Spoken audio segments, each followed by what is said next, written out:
அம்மா வீட்டுக்கு போகிற வழியில் ஒரு தாபா பார்த்தோம். என்னோட ஹஸ்பண்ட் வந்து இங்கே நல்லாயிருக்கும், இங்கே வாங்கிட்டு போகலாம் அப்படின்னு சொல்லி சொன்னாங்க. அதனால் வந்தோம்.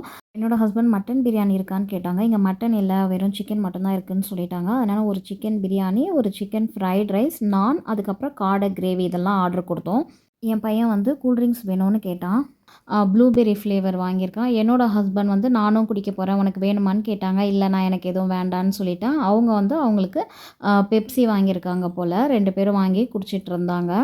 பேப்பர் கப்பில் தான் கொடுத்துருக்காங்க போல். அவன் பிடிக்கும்போதே இப்படி அப்படியே நசுங்குது. அப்படியே பார்த்து பார்த்து குடிச்சிட்டு இருந்தான். அதுக்கப்புறம் பாதி குடிச்சதுமே பாருங்கள், கப்பையே எப்படி நசுக்கி வச்சுருக்கான். அதுக்கப்புறம் அந்த கப்பை போட்டு நசுக்கிட்டு விளையாடிட்டு இருந்தான். போதுண்டா, தூக்கி போடுறா தூக்கி போடுறான்றான். ஆனால் விடவே இல்லை. எப்படி குடிச்சிட்டு இருக்கான் பாருங்கள்.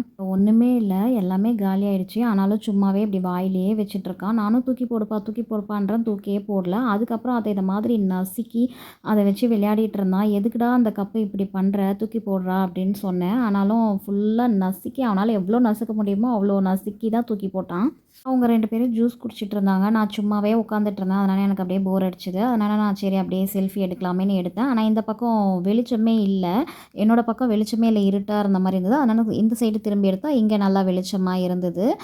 இந்த தாபா வந்து பார்க்கறதுக்கு அழகாக இருந்தது. குட்டி குட்டி கட்டில்லாம் போட்டு அதெல்லாம் நல்லா இருந்தது. ஆனால் நாங்கள் வந்து இந்த டேபிளில் தான் உட்காந்துட்டு இருந்தோம். அதுக்கப்புறம் நாங்கள் ஆர்டர் பண்ணதெல்லாம் வந்துடுச்சு. வந்ததும் வாங்கிட்டு கிளம்பிட்டோம். வீட்டிலேருந்து 11:00 கிளம்புனோம். என் பையனோட ஸ்கூலுக்கு போகிறதுக்கு 11:30 ஆயிடுச்சு. அதுக்கப்புறம் ஸ்கூல்லேருந்து 12:00 கிளம்புனோம். எங்கள் வீட்டுக்கு வரதுக்கு கரெக்டாக 1:30 ஆயிடுச்சு. நான் வரும்போதே லஞ்ச்லாம் வாங்கிட்டு வந்துட்டேன். எங்கள் அம்மாவை எதுவும் சமைக்க வேண்டாம்னு சொல்லிட்டேன். பையனுமே இன்னும் லஞ்சு சாப்பிடல. அதனால் வந்ததுமே போய் ட்ரெஸ் சேஞ்ச் பண்ணிவிட்டு வந்து சாப்பிட்டான்.